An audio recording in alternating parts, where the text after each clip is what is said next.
नमस्कार, मैं रविश कुमार। मांस खाना ना तो धार्मिक रूप से अपराध है, ना सांस्कृतिक रूप से। फिर भी कुछ मांसाहारियों की एक खूबी होती है, वे तीज त्योहार के टाइम 1 दिन से लेकर 9 दिनों के लिए शाकाहारी हो जाते हैं। हमारे बिहार में छठ पूजा समाप्त नहीं हुई कि लोग घाट से ही मछली खरीदने दौड़ पड़ते हैं। बंगाल में दुर्गा पूजा के वक्त अंजलि के बाद ही मुड़ी घंटों और कौशा मांसो खाने लगते हैं, तो उत्तर भारत में नवरात्र के समय व्रत करने वाले 9 दिनों तक बिल्कुल ही मांस को हाथ नहीं लगाते।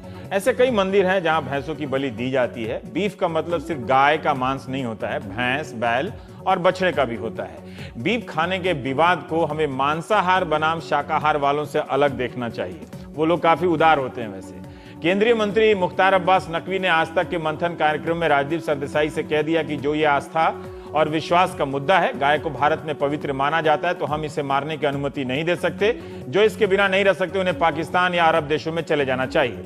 नकवी साहब से पहले गिरिराज सिंह ने भी मोदी विरोधियों को पाकिस्तान भेजने की बात कही थी। बेचारा पाकिस्तान भी नकवी और गिरिराज जी के कहने पर कितने लोगों को एडजस्ट करेगा, अपने खुद ही परेशान है। कहीं कश्मीर से बड़ा मसला बीफ ना हो जाए। बुधवार सुबह इंडियन एक्सप्रेस में जब केंद्रीय गृह राज्य मंत्री किरण रिजिजू साहब का बयान पढ़ा तो लगा कि मोदी साहब की सरकार में कोई तो है जो बीफ खाता है और खाने को लेकर शर्मिंदा नहीं है। मिजोरम की राजधानी आइजॉल में उन्होंने कहा कि मैं अरुणाचल प्रदेश से हूं, बीफ खाता हूं, क्या कोई मुझे रोक लेगा? इसलिए किसी की आदत को लेकर इतना टची यानी छुई मुई नहीं होना चाहिए। अगर कोई मिजो ईसाई कहे कि यह यीशु की भूमि है तो पंजाब या हरियाणा में किसी को क्या प्रॉब्लम होना चाहिए? महाराष्ट्र, गुजरात, मध्य प्रदेश में हिंदू बहुसंख्यक हैं और वे हिंदू आस्था के हिसाब से कानून बनाना चाहते हैं तो ठीक है, लेकिन जहां हम बहुसंख्यक हैं तो हमें अपने हिसाब से करने दो।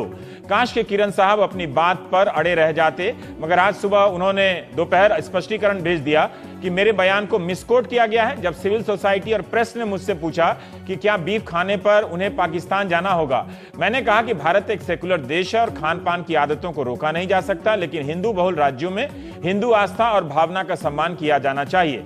भारत में एक नया फैशन चल गया है, जो भी हिंदू के खिलाफ बोलता है वो सेकुलर हो जाता है। प्रधानमंत्री का विजन 1 अरब 20 करोड़ लोगों के लिए है, हमें सांप्रदायिक आधार पर बांटना नहीं चाहिए।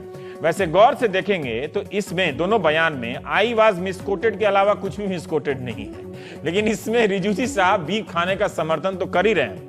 शायद इसी को और क्लियर करने के लिए वो शाम को गुवाहाटी से बयान देते हैं कि मैंने ऐसा कोई बयान नहीं दिया है। मिजोरम के लोग, सिविल सोसाइटी और प्रेस ने मुझसे पूछा कि क्या उन्हें बीफ खाने पर पाकिस्तान जाना होगा, तो मैंने कहा कि हम संविधान से शासित होते हैं जिसमें हमारी आस्था है, जिसका सम्मान करते हैं। मैंने यह भी कहा कि मेरे परिवार में मेरी पत्नी और मेरे बच्चे कोई बीफ नहीं खाता है, लेकिन इसका मतलब यह नहीं हुआ कि मुझ पर थोपा जाएगा। इस पर कोई विवाद नहीं होना चाहिए। इस सफाई में भी एक झोल रह गया। वे अब कह रहे हैं कि थोपा नहीं जाना चाहिए। क्या वे एक्सप्रेस वाली बात ही कह रहे हैं? मिजोरम में रिजिजू साहब ने प्रेस कॉन्फ्रेंस में जो बोला है उसकी ऑडियो रिकॉर्डिंग भी मौजूद है, मगर मेरे पास नहीं है। रिजिजू ने एक्सप्रेस को चुनौती भी नहीं दी है, क्या पता एक्सप्रेस ही रिकॉर्डिंग सामने रख दे। दूसरी सफाई में उनका इस बात पर जोर है कि मेरे परिवार का कोई बीफ नहीं खाता है। उनसे यह पूछा जा सकता था कि क्या वे महाराष्ट्र, हरियाणा की तरह पूर्वोत्तर के राज्यों में भी गौ मांस पर प्रतिबंध की वकालत करते हैं। पूर्वोत्तर के 7 राज्य, बंगाल और केरल में बीफ खाने या बेचने या गाय के काटने पर कोई प्रतिबंध नहीं है। बिहार, यूपी, गुजरात, तमिलनाडु, कर्नाटक, दिल्ली सहित जम्मू कश्मीर में भी गौ हत्या पर प्रतिबंध और बहुत जमाने से है। मुंबई में 1956 से गाय का मांस नहीं बिक रहा है औपचारिक रूप से। विनोबा भावे के कहने पर कुरैशी समाज ने बेचना बंद कर दिया था। महाराष्ट्र में भी 1976 से प्रतिबंध था इस कानून को, लेकिन यहां पर 1995 के संशोधन को इस साल मंजूरी मिली है। नई सरकार ने गौवंश हत्या बंदी कानून के जरिए बैल और बछड़े के मांस पर भी प्रतिबंध लगा दिया है। महाराष्ट्र में 80% बीफ बैल और बछड़े का होता है। गाय का मांस तो बिकता ही नहीं है। अब कुछ स्मगलिंग होता है वो अलग बात है, लेकिन महाराष्ट्र में गाय का मांस रखना, भैंस का मांस रखना, खाना या कहीं और से ले आएंगे तो ये जुर्म है, अपराध है, जेल जा सकते हैं 7 साल के लिए। भारत दुनिया में ब्राजील के बाद भैंस के मीट का दूसरा बड़ा निर्यातक देश है। महाराष्ट्र, पंजाब और आपका उत्तर प्रदेश सबसे ज्यादा निर्यात करते हैं। भैंस को लेकर कोई राजनीति नहीं है, जबकि आप हरियाणा और पश्चिम उत्तर प्रदेश चले जाएं तो पता चलेगा कि लोग अपनी भैंसों से कितना प्यार करते हैं, बहुत प्यार करते हैं, लेकिन वे इस भैंस के निर्यात पर आंदोलन भी नहीं करते हैं। कांचा इलैया ने बफेलो नेशनलिज्म किताब में सवाल उठाया कि गाय पवित्र है तो भैंस क्यों नहीं है? गाय का काटना जुर्म है तो भैंस की बलि क्यों जायज है? महाराष्ट्र में प्रतिबंध के बाद किसान नाराज बताए जा रहे हैं। गोवंश हत्या बंदी कानून के बाद बीमार बैल और बछड़ों को पालना मुश्किल हो गया है। कई बार किसान इन्हें बेचकर 15 से 20 हजार कमा लेते हैं, कर्जा कम कर लेते हैं। अब इन्हें सूखे में भी बीमार बैलों की तीमारदारी करनी पड़ रही है। गौहत्या और गौमांस खाने को लेकर हमारे देश में राजनीतिक टकराव आज से नहीं, जमाने से हुए और दंगे हुए हैं। लाउडस्पीकर और गौमांस को लेकर कई दंगे हो चुके हैं आपके देश में। दलित कार्यकर्ता और ईसाई कहते हैं कि वे बीफ खाते रहे, यह उनका भोजन है। हिंदू समाज की उच्च जातियों में भी कई लोग बीफ खाते हैं। आपको बाबर से लेकर अकबर तक का फरमान मिलेगा कि हिंदुओं की भावना का ध्यान रखते हुए गौमांस नहीं खाना चाहिए। गांधी का भी बयान मिलेगा, डॉक्टर अंबेडकर का भी, इस उन्होंने विस्तार से लिखा है और ये भी चुनौती दी है कि ऐसा नहीं है कि ब्राह्मणों और हिंदुओं ने कभी गौमांस खाया ही नहीं। इसी पर इतिहासकार डीएन झा की किताब द होली काउ भी है। काफिला.org पर सुभाष गताड़े ने लिखा है कि सावरकर ने जिक्र किया है कहीं कि गाय ना तो मां है ना भगवान है, मगर एक उपयोगी जानवर जरूर है। दूध क्रांति के जनक बी कुरियन ने अपनी आत्मकथा में लिखा है कि हमारे डेयरी बिजनेस में जरूर है कि जो अस्वस्थ गाय हैं उन्हें हटाते रहना चाहिए ताकि जो सीमित संसाधन है उसे स्वस्थ गायों तक पहुंचाया जा सके। मायावती ने महाराष्ट्र में गौवंश हत्या कानून का समर्थन किया है। पंजाब सरकार ने इसी 20 मई को एक फैसला किया है कि राज्य के 472 गौशालाओं को मुफ्त बिजली दी जाएगी। देश की 6 बड़ी मांस निर्यातक कंपनियों में 4 के मालिक हिंदू हैं। बीमार गायों और चौराहों पर पॉलीथीन खाने के लिए मजबूर गायों के लिए तो कुछ भी नहीं है। बूढ़ी और बीमार गायों का रखरखाव कौन करेगा? भारतीय राजनीति के इस सवाल पर ऐसा कुछ नहीं बचा है जो कहा नहीं गया है। रोजगार से लेकर आहार तक इस पर चर्चा हो गई है। रिजिजू साहब हो सकता है कि एक बार और सफाई दें, लेकिन क्या हम इसे लोकतांत्रिक अधिकारों के चश्मे से देख सकते हैं? नहीं, खाने वाला तो वैसे ही मांस नहीं खाता है किसी भी चीज का, और जो खाता है उससे कानून से ही क्यों वंचित किया जाए। तो प्राइम टाइम में हम लोग 5 लोग हैं आज ज्यादा। राकेश सिन्हा जी हैं, राजनीतिक समीक्षक, प्रोफेसर विवेक कुमार हैं, समाजशास्त्री, शाइना एनसी जी हैं, बीजेपी की प्रवक्ता हैं, असदुद्दीन ओवैसी साहब हैं, आप सांसद भी हैं, हैदराबाद से हैं, इरफान इंजीनियर साहब आप निदेशक हैं CSSS के। शाइना जी, मैं आपसे ही शुरू करना चाहता हूं कि देखिए, गोवा के एक मंत्री भी कह चुके हैं, लक्ष्मण जी, कि भाई हम खाते हैं, हमारी सांस्कृतिक चीज है। अब रिजिजू साहब भी कह रहे हैं जी। तो क्यों ना जो खाता है उसके अधिकारों का या उसकी आदतों का सम्मान किया जाए। रविश जी, मैं आपको एक सवाल पूछना चाहती हूँ कि जब संविधान में एक प्रावधान है और जहाँ कॉन्स्टिट्यूशनली हर एक प्रदेश के जो मेजॉरिटी और माइनॉरिटीज हैं वो अलग अलग दृष्टि से इस मुद्दे को देखते हैं, तो क्यों नहीं बहुमत जब सरकार के पास है और जब सरकार के पास अपने लोकल रिप्रेजेंटेटिव्स के माध्यम से चर्चा होती है, डिबेट्स होती है और फिर वो पारित करना चाहते हैं और फिर जो प्रेसिडेंट ऑफ इंडिया हाँ कहते हैं, तो उसमें किसी को आपत्ति क्यों? हमेशा हम ये सोचते हैं कि ये देखिए, आपके मंत्री ने कहा है, रिजिजू साहब ने कहा, जो कहा है, गोवा के मंत्री ने कहा, आपने पढ़ा 2 बार। मैंने उनके तीनों बयान को ध्यान से देख लिए। मेरी जितनी सहज बुद्धि है उसमें तो कोई अंतर नहीं है, वो उतना अंतर तो नहीं है, लेकिन मैं सिर्फ इसका इतना सतहीकरण नहीं करना चाहता कि 2 मंत्रियों में लड़ाई हो गई है। वो बहुत साधारण सा सवाल है, लेकिन मैं ये जानना चाहता हूं कि अगर रिजिजू साहब कह रहे हैं, वो इसकी बात नहीं कर रहे हैं कि उत्तर पूर्व या पूर्वोत्तर राज्यों में इसे लागू कर देना चाहिए, अगर वो कह रहे हैं, गोवा के मंत्री कह रहे हैं, तो क्यों ना जो लोग खाते हैं उनके खाने की भावना का सम्मान किया जा सकता है। यहाँ सिर्फ वो मुद्दा नहीं है जो गोवा में परिस्थिति है या नॉर्थ ईस्ट में है, तो सोशियोलॉजिकल क्लाइमेटिक कंडीशंस भी अलग हैं, उनकी आस्था के मुद्दे अलग हैं। यहाँ हम क्या कह रहे हैं महाराष्ट्र में, जब महात्मा गांधी इस मुद्दे को लेके सबके सामने आते हैं तो कोई प्रश्न चिन्ह नहीं उठता है। नहीं। जब भारतीय जनता पार्टी ये मुद्दा गांधी का समय समय पर अलग अलग इस्तेमाल होता है ना, आप पाबंदी कर रहे हैं, लेकिन सुनिए, जो आप चर्चा के बाद, विवाद के बाद जो आप पारित करना चाहते हैं और ये कानून की दृष्टि से आप बनाना चाहते हैं, और जो ये प्रावधान है, तो हमने गलत क्या चीज की है? मैंने ये नहीं कहा कि आपने गलत किया है कि नहीं किया, उस पर तो मैं जजमेंट नहीं देना चाह रहा हूँ। अभी मैंने तो एक सवाल पूछा है रिजिजू साहब, आप अभी कह रही हैं कि सोशल और कल्चरल क्लाइमेट के हिसाब से लेके, एक सेकेंड, लेकिन मुझे प्लीज मेरा पॉइंट तो बताएं। हाँ। आप जिस ढंग से मुझे रोक रहे हैं, ऐसे मुझे मैं रोक नहीं रहा हूँ। देखिए, ये टीवी में अब ये पुराना हो गया है, अब ये पुराना हो गया है, और कोई देखिए, मैं जो सवाल कर रहा हूँ उसका जवाब नहीं देकर अगर आप दूसरी भूमिका पढ़ेंगे तो एक एंकर के नाते मैं टोकूंगा ना। मैं ऐसा तो नहीं है कि आप पूरी कहानी सुनाने लगे। मैं दूसरी भूमिका नहीं पढ़ रही हूँ, मैं तो सिंपल सवाल पूछा आपसे और आप बिल्कुल जवाब दे भी रही थी। सरकार जी, मैं वही बोल रही हूँ, और मैं बार बार यही कहना चाहती हूँ कि जो 21वीं सदी में विश्व भर में गौ माता को लेके इतने सारे मेडिसिनल वैल्यूज हैं, इतने सारे बेनिफिट्स हैं, संस्कार के तरफ मैं ये मुद्दा नहीं उठा रही हूँ कि एक ढंग से निष्ठा है, लेकिन मैं बात कर रही हूँ कि उपयोगिता और जो हमें ये भी उपलब्ध करना है और हमारे नागरिकों तक पहुंचाना है। तो मैं मानती हूं कि जो आप एक लेजिटिमेट तौर तरीके से चर्चा करें, विवाद करें, देखिए मैं उसके नहीं है, मैं कह रहा हूं कि जो लोग खाते हैं, अगर रिजिजू साहब खाते हैं, उनके परिवार का लोग खाता है ना। अभी तक उन्होंने नहीं कहा कि वो नहीं खाते, पर वो कह रहे हैं मेरे परिवार के लोग नहीं खाते हैं। शुरू में तो कहा है, जब रिकॉर्डिंग आ जाएगी तो क्लियर हो जाएगा। पर अच्छा है ना, कोई खा रहा है तो अपराध तो नहीं कर रहा है ना। मैं इतना ही जानना चाहता हूं। उनके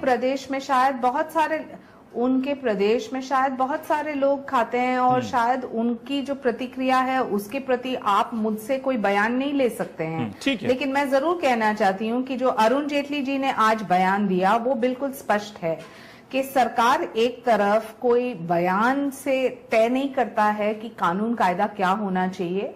एक सिस्टम है, एक फॉर्मेट है और उस आधार पे हर एक प्रांत प्रदेश की जो नीति है, रणनीति है, वो अलग होती है और उनको सोचना है कि उनके जो लोग हैं उनके प्रति क्या है और क्या करना चाहिए। ठीक है। ओवैसी साहब, मैं आपसे जानना चाहता हूं कि आप ही के कार्यक्रम से ये विवाद हुआ पाकिस्तान वाला, इसका एक राजनीतिक पक्ष तो है। अगर इसे हम भावनात्मक और आस्था से ना जोड़ें तो महाराष्ट्र में जरूर एक 76 के बाद 95 का जो बिल था उसको राष्ट्रपति मंजूरी देते हैं, लेकिन ये जम्मू कश्मीर में भी बैन है। अगर कानून स्पिरिट के हिसाब से देखें तो लागू होने की मात्रा चाहे कहीं भी कम बेसी हो सकती है। यूपी में भी है, बिहार में भी है ना। तो जब बैन होता है तब हम हंगामा करते हैं, लेकिन जब जहां पर बैन लगा हुआ है उसको हटाने के लिए कोई हंगामा नहीं करता है। देखिए, महाराष्ट्र में जो बैन लगाया गया है वो बुल्स और बुलक्स के ऊपर है, और जो महाराष्ट्र की गवर्नमेंट ने, फडणवीस गवर्नमेंट ने जो पिटीशन हाई कोर्ट में दिया है उसमें कहीं पर भी जिक्र नहीं किया कि हिंदू आस्था का मामला है। कैसी अब बात कर रहे हैं, बीजेपी के स्पोक्स पर्सन हिंदू आस्था की बात कर रहे हैं। वहां पर यह कहा गया कि हमको बफलो को, सॉरी बुलक्स को और बुल्स को बचाना है, ये कहकर आर्ग्यू किया गया। दूसरी बात यह है कि एक तरफ तो एक मिनिस्टर कहते हैं कि पाकिस्तान जाना पड़ेगा, फिर अरुण जेटली साहब उनकी तंबीह करते हैं कि इस तरह का बयान नहीं देना चाहिए था नकवी को। फिर नॉर्थ ईस्ट के हमारे एमओएस होम कहते हैं कि मैं खाता हूं, बाद में वापस ले लेते हैं। देखिए, ये समझना ये चाहिए कि जितने मुसलमानों में जो कुरैश बरादरी के लोग, जो गरीब लोग हैं, जो इसका रोजगार से रास ताल्लुक है, बीजेपी के बड़े बड़े लीडर्स नहीं खाते होंगे, वो कारोबार नहीं करते होंगे, प्राइम मिनिस्टर नहीं खाते होंगे, मगर हिंदुस्तान में एक गरीब दलित, गरीब कुरैश बरादरी के मुसलमान, ऐसे ओबीसी के लोग खाते हैं, कारोबार करते हैं। एक ही झटके में 5 लाख लोग बेरोजगार हो गए महाराष्ट्र में।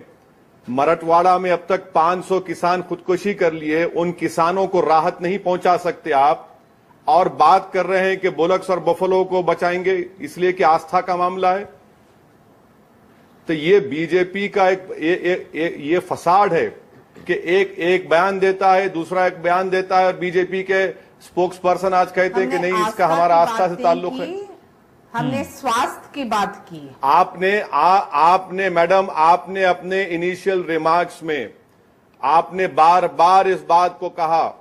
मैं आप ही की बात के ऊपर बयान दे रहा हूं कि आपकी गवर्नमेंट महाराष्ट्र में हाई कोर्ट में क्या बयान दिया वो आप भी मेरी बात का जवाब नहीं दे रहे हैं। मैंने कहा कि हंगामा महाराष्ट्र में बैन हुआ तब हुआ, लेकिन पहले भी कई राज्यों में प्रतिबंधित तो है ना। तो जहां प्रतिबंधित है वहां भी खाने पीने को अधिकार को चुनौती मिलती होगी, तो उनको हटाने के लिए तो पहले से कोई हंगामा नहीं होता, जैसे यूपी में है, जैसे बिहार में है। सुप्रीम कोर्ट का जजमेंट है, जिसमें सुप्रीम कोर्ट के उस जजमेंट को मुझे पसंद नहीं है मगर मानना पड़ेगा, जिसमें सुप्रीम कोर्ट ने कहा कि हाँ, काउ स्लॉटर एक्ट को वैलिड करार दिया सुप्रीम कोर्ट ने, मगर बुल एंड बफेलोस पर तो सुप्रीम कोर्ट ने कुछ नहीं कहा। महाराष्ट्र की बंबई हाई कोर्ट ने भी यही कहा कि हम इस पर फैसला करेंगे, मगर किसी को हरासा मत कीजिए, किसी को परेशान मत करिए। 5 साल की सजा, 7 साल की सजा। बफेलो एक्सपोर्ट को क्यों नहीं रोकते? इसलिए नहीं रोकते रवीश साहब कि आपने अपने इनिशियल रिमार्क्स में कहा कि इसमें हमारे कई हिंदू भाई इसका कारोबार कर रहे हैं। 15% एक्सपोर्ट्स में इजाफा हो गया बफेलो में। और कांचे इलिया ने जो कहा बिल्कुल सही कहा, इसमें आस्था कहां गई? इसलिए इसमें आस्था नहीं है क्योंकि इसमें तमाम के तमाम वो लोग हैं जो बीजेपी को सपोर्ट करते हैं और उनको पैसा मिल रहा है, इसमें पैसा कमा रहे हैं इसमें। ठीक है, लेकिन चलिए, आप बिहार यूपी वाला तो मुझे आपसे जवाब नहीं मिला, पर 5 लोग हैं तो थोड़ा सबको मौका मिलना चाहिए। राकेश जी, मैं आपसे जानना चाहता हूँ, बार बार आस्था का मामला आ जाता है ना, पर उस धर्म के आईने से भी बहुत स्पष्टता तो है नहीं। अगर आप बहुत इतिहास में जाएंगे तो लोग मांस खा रहे हैं, बहुत लोग, जैसे आप एक लाइन होटल में जाएं तो चिकन वाला मांसाहारी ढाबा अलग मिलता है, शाकाहारी ढाबा अलग मिलता है, तो उसी तरह से बिना कानून बनाए ये चीज़ क्यों नहीं एग्जिस्ट कर सकती? देखिए, मुझे इसमें कोई दुराव छिपाव नहीं है कि भारत में गाय को हमें एक आस्था के साथ जोड़ कर देखते हैं। सावरकर ने तो कहा कि मां नहीं कहना चाहिए। देखिए, सावरकर जी का ने यदि कहा, मैंने उनका पढ़ा नहीं है। सुभाष घताड़े ने बड़ा भयंकर कोट देकर लिखा। सावरकर जी ने जो कहा वो वही अंतिम सत्य होगा, ये मैं नहीं मानता हूँ। काउ पर उनकी विवेकानंद जी ने जो कहा वो अंतिम सत्य हो सकता है। मैं जो मैं भारत में जो प्रचलित आस्था है उसकी बात मैं कर रहा हूँ। देखिए, प्रचलित आस्था में गाय को विवेकानंद जी प्रचलित आस्था नहीं समझते थे। मैं लगा रहा हूं, you will be astonished if I tell you that according to old ceremonials he is not a good Hindu who does not eat beef. Vivekananda ji ने देखिए, वो संदर्भ शेक्सपियर क्लब नहीं, ये संदर्भ पसादेना कैलिफोर्निया, ये संदर्भहीन उद्धरण है। मैंने जो उन्होंने दिया नहीं, स्वामी विवेकानंद वी कुरियन साहब ने भी कहा है कि जो बीमार गाय हैं उनको तो हटाना पड़ेगा। मैं अपनी बात कर लूं। देखिए, गाय को आस्था से हम देखते हैं और वो बात सही है, नहीं देखते हैं, और करोड़ों लोग उसको आस्था से देखते हैं, सिर्फ पूजा पद्धति से नहीं। और एक बात आपको मैं बता दूं रवीश जी, हरियाणा, पश्चिम उत्तर प्रदेश देख लीजिए, भैंस को कितना प्यार करते हैं लोग। मैं रवीश जान देते हैं भैंसे। रवीश जी, मैं एक बात बता दूं कि भारत में जो कुछ भी आस्था से हमने हजारों वर्ष से देखा, वो आज साबित हो रहा है कि वो आस्था विज्ञान से जुड़ा हुआ है।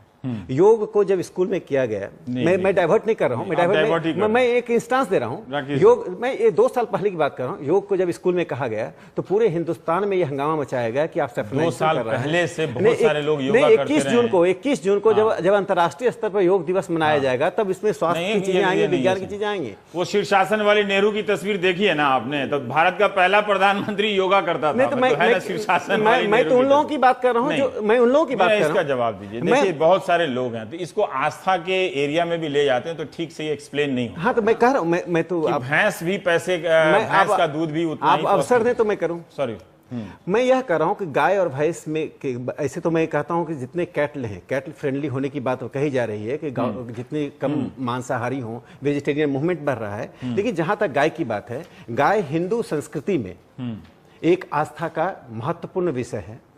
और उस गाय को, जिसको करोड़ों लोग पूजते हैं, उसके पीछे आप रैशनलिज्म देखें, रैशनलिज्म देखें। मैं उसमें नहीं कर रहा हूं। वो पूछते हैं, मैं उस पर कहां कंटेस्ट कर रहा हूं। तो मैं कह रहा हूं, मैं फिर वो मैं कंटेस्ट नहीं कर रहा हूं। मैं भी जब छोटा था ना, तो पहली रोटी गाय को खिला के आता था। ठीक है, तो वो बहुत सारे लोग आज भी करते होंगे, तो उसी तरह से भैंस का भी मैं पूछ रहा हूं।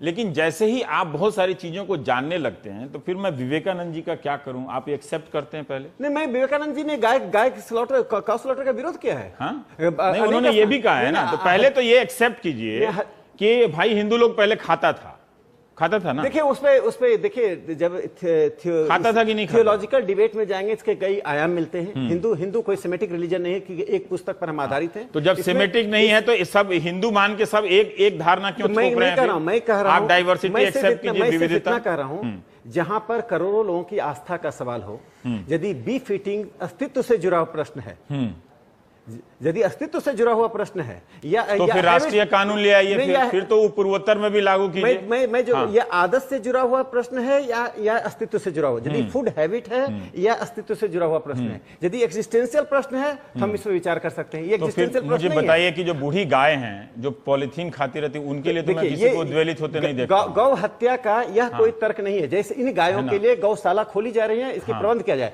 जो जिस बात पर मैं आना चाहता हूं जो ओवैसी साहब कह रहे थे कि 5 लाख लोग बेरोजगार हो गए। हाँ। मैं मानता हूं कि आज हो सकता है 5 लाख लोग अचानक उनका क्या होगा, उनकी व्यवस्था कौन करेगा? यदि गाय के गोबर का और गौमूत्र का और गाय के दूध का वो लोग वो बिजनेस करें तो कमा सकते हैं। मैं कहता हूं गाय के गोबर से बायोगैस यदि निकाला जाए तो इस देश की बहुत सी समस्याओं का समाधान होगा। और गाय के दूध में देखिए बहुत सारे जानवरों से दवा बनती है ना। देखिए मैं दोनों बात कर रहा हूं। गाय हमारी आस्था का प्रश्न है, इसमें कहीं हम नहीं मुकरते हैं। और आस्था कौन किसकी आस्था का है? मतलब वो पूर्वोत्तर राज्य वाले कहते हैं कि हमारी आस्था के नहीं, हम संविधान में आस्था रखते हैं। गोवा का मंत्री कहता है कि हम खाते हैं मतलब वो बताइए ना, आप ही का मंत्री कह रहा है, दो मंत्री। इसलिए संविधान में जब जेड.एच. लारी ने कहा कि इसको फंडामेंटल राइट्स में रखिए, तो संविधान ने इसको directive principle of state policy में रखा है, जिससे कि अलग अलग राज्यों में परिस्थितियों के अनुसार कानून बनाया जा सके। और मैं यहां बता दूं कि आज जो ओवैसी साहब बोल रहे हैं, ये जेड.एच. लारी से सीखें कि देश में आस्था को और बहुमत की आस्था को किस प्रकार से देखा जाता है। बाबर से भी सीख सकते हैं, लेकिन बाबर को तो कभी आप खलनायक बना देते हैं, कभी आप नायक बना देते हैं।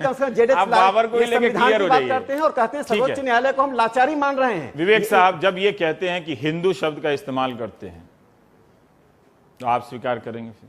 वैसे मायावती ने भी समर्थन किया है वैसे महाराष्ट्र वाले। देखिए फिर अभी ओवैसी साहब ने एक बात बहुत अच्छी कही है कि गाय के स्लॉटर पर और बफलो के स्लॉटर पर और बैल के स्लॉटर पर अलग अलग, गाय के स्लॉटर पर हम लोग यहाँ पर बात नहीं कर रहे हैं।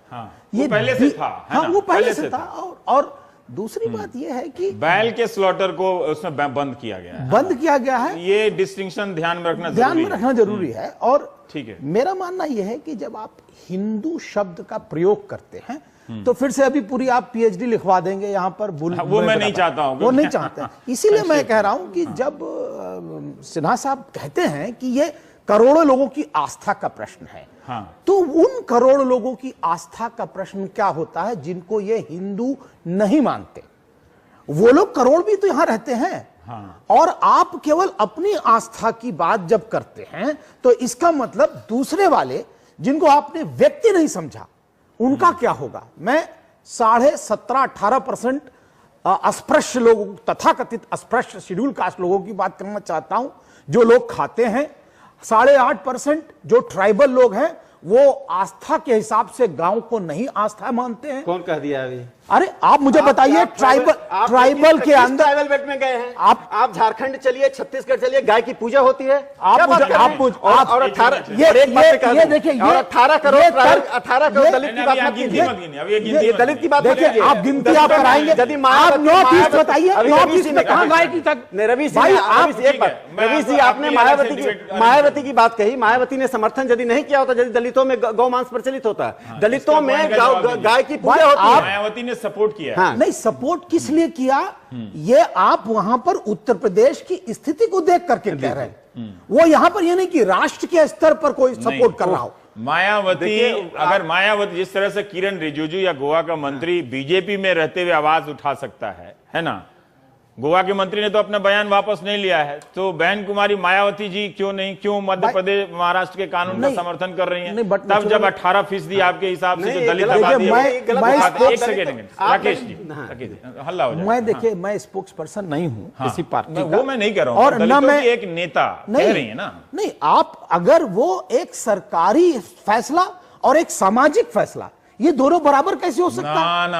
नहीं, आप ये नहीं कह सकते, कतई नहीं। आप महाराष्ट्र में फोन करके अभी करके पूछ लीजिए किसी दलित से कि कितने चाव से वो खाता है। महाराष्ट्र से पूछिए। महाराष्ट्र में भी बीएसपी है, बीएसपी की राष्ट्रीय नेता कहती है। आप बताइए मुझे, बीफ खाते हैं कि नहीं खाते हैं दलित समाज के? वो अलग बात है, खाते हैं या नहीं खाते। अम्बेडकर जी की महार जाति ने बीफ खाना बंद कर दिया। क्या बात कर रहे हैं? अभी फोन करके बोलिए, आप कहां से बात करें? अभी फोन करके बताइए ना। राकेश जी, सबका समय चला गया। देखिए, ये गलत बात है। गौ हत्या पे प्रतिबंध तो पहले से, ठीक है ना। बैल और बछड़े को बात को ले आके गाय के तरफ से उसको कवर में मत डालिए। देखिए, उसको कवर में मत डालिए, क्योंकि जम्मू कश्मीर में भी गौ हत्या पे प्रतिबंध है।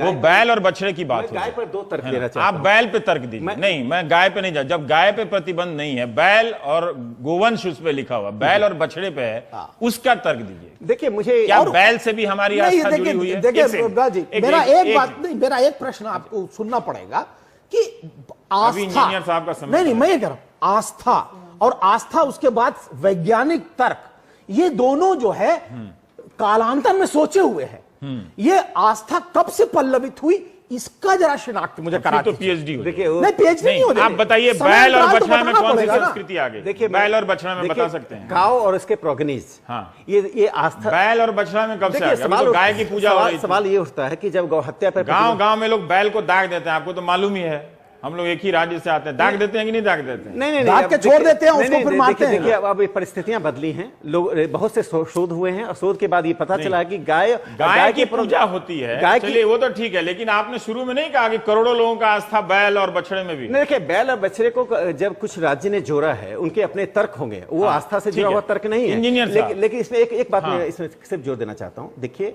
जब हजारों वर्षों से गाय की पूजा होती रही और उसके बाद आस्था की हजारों वर्ष में तो लोग गाय खाते रहे हैं। हजार वर्ष मत रवीश जी, ये फैक्ट आप गलत पास करवा रहे हैं। नहीं, हम ये कहाँ गलत, गलत? ये कह रहे हैं हजारों वर्ष। आप मुझे बताइए ना, वो कालांतर बताइए, या वो कोई तथ्य बताइए, कोई पुस्तक का प्रमाण दीजिए। विवेकानंद जी को कोट किया है, पुस्तक का प्रमाण दीजिए कि कब से गाय की पूजा होने लगी। आपने अभी बताया कि गाय का लोग मांस खा रहे थे, अब ये कह रहे हैं कि गाय का लोग पूजा होने लगी, कब से होने लगी? मैं अपना वाक्य पूरा कर दूं, मैं वाक्य पूरा कर दूं कि जो आस्था का प्रश्न था उसको विज्ञान समर्थन कर रहा है। आस्था, अरे भाई आस्था कब से बन गई, ये तो मुझे बता दीजिए। विज्ञान, गाय उपयोगी जानवर है, इसमें कोई विवाद नहीं है ना? तो भैंस भी उपयोगी जानवर है, वो क्यों मरे फिर? जो तुलना भैंस को क्यों काटने देते हैं फिर? वैज्ञानिक शोध ने गाय के दूध, गाय के यूरिन, गाय के गोबर का इतना समर्थन किया है। नहीं बोला, मैं कहता हूं कि ये अध्यात्म शोध, ये भी पीएचडी वाला टॉपिक। इंजीनियर साहब, फिर भी अगर एक तार्किक तरीके से अगर इस वक्त दर्शक हमारे इस बात को लेकर दोनों तरफ हिल रहे हो कि बात ठीक है, जायज है कि बहुत सारे लोग गाय की पूजा करते हैं, लेकिन यहां विवाद तो बैल और बछड़े को लेकर है, लेकिन फिर भी ये ले आए हैं। बहुत सारे लोग अलग अलग राज्यों में सांस्कृतिक कारणों से खाते हैं, तो इसमें संतुलन का कोई रास्ता अपनाया जाए या अलग अलग बता दिया जाए, जैसे हाईवे पर ढाबा होते हैं? तो आप अपनी तरफ से ऐसे दर्शकों को क्या बता सकते हैं कि वो इस मसले को कैसे देखें? देखिए रवीश जी, मैं मानता हूं कि भारत एक बहुलतावादी देश है। यहाँ हर 10 किलोमीटर पर संस्कृतियाँ बदलती है, भाषाएं बदलती है, कस्टम्स बदलते हैं, ट्रेडिशंस बदलते हैं, आस्थाएं बदलते हैं। अगर ये दरअसल मुद्दा, असल मुद्दा ये है कि इस देश में कानून सेक्युलरिज्म के आधार पर चलेगा, धर्मनिरपेक्ष होगा, सभी की आस्था लेकर होगा, या सिर्फ एक समूह की आस्था को दूसरों पर थोपा जाएगा। पर एक शिकायत इसमें आती है इंजीनियर साहब कि कई बार बहुसंख्यक कहते हैं कि अल्पसंख्यक की ही आस्था को ज्यादा प्रश्रय दिया जाता है, महत्व दिया जाता है, बहुसंख्यक की आस्था को भी जगह मिलनी चाहिए। ऐसी बातें आती हैं और इसको लेकर काफी सांप्रदायिक दुर्भावना फैलाई जाती है। लेट्स टैकल दिस क्वेश्चन, है ना? इसका सामना करते इस सवाल का, इसका जवाब दीजिए। जी, मैं कहता हूँ किसी की आस्था के आधार पर कानून और देश नहीं चलना चाहिए। देश चलना चाहिए तो नागरिकों के वेलफेयर के लिए, उनके कल्याण के लिए चलना चाहिए। हमारे आर्टिकल 44 में जो 48 में जो ये मुद्दा है, वो साइंटिफिक एंड एनिमल हस्बेंड्री के मैनेजमेंट को लेकर है, आस्था को लेकर नहीं है। और बार बार यहाँ आर्ग्यूमेंट आस्था को लेकर किया जा रहा है। मुझे नहीं लगता है कि अल्पसंख्यक या बहुसंख्यक इस मुद्दे पर आस्था का मुद्दा इसको बनाना चाहिए। विविधता, हम असल मुद्दा ये है कि आस्थाएं सबकी अपनी जगह है। हम कैसे हमारे देश में एक साथ रहने के नियम बांधें। वो नियम अगर एक समूह अपनी आस्था दूसरे समूह पर थोपेगा तो निश्चित ही यहाँ राम मंदिर बनेगा, यहाँ गोहत्या बंदी होगी, यहाँ यूनिफॉर्म सिविल कोड होगा। असल में ये राजनीति गाय के साइंटिफिक मैनेजमेंट या एनिमल हस्बेंड्री के साइंटिफिक मैनेजमेंट के लिए नहीं की जा रही है। ये किसी एक समूह की आस्था को दूसरों पर थोपने के लिए की जा रही है और ये स्पष्ट नजर आ रहा है।